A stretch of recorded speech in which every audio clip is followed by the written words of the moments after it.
if you've seen the movie This Is Spinal Tap, then you know there's a scene. I don't have the movie memorized, so I'm about to commit an unpardonable sin. There are certain movies people have memorized. Different eras have different movies memorized. Sometimes people have a movie memorized from an era that is not their own. The one I have memorized is Monty Python and the Holy Grail. And if people get it wrong, I'm like, it's really a nice reference, but that's really not what they say. So now I'm going to do that and say, there's a scene where one of the characters is playing the piano and he says, E minor, the saddest of all keys.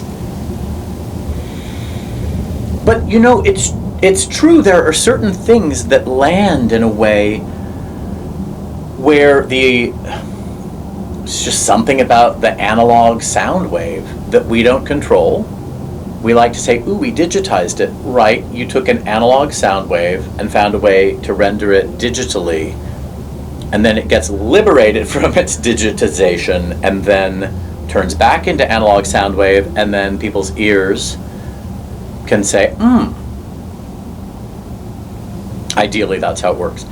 So some chords are amazing, and I remember a piece that I sang when I was younger and a choir geek, and relative to the piece, this chord that opens up is beautiful, and I think there's something about putting the voices in that arrangement that is in itself, if you just heard that on its own, it's an E major chord with the low basses on the E, and the sopranos, I don't know, maybe on the third. And then you've got 8 parts. It's beautiful.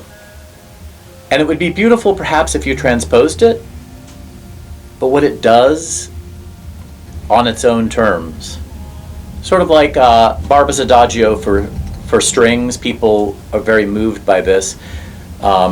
He also set it as an Agnus Dei for choir. And when it hits that big crescendo that people find so moving in the string version,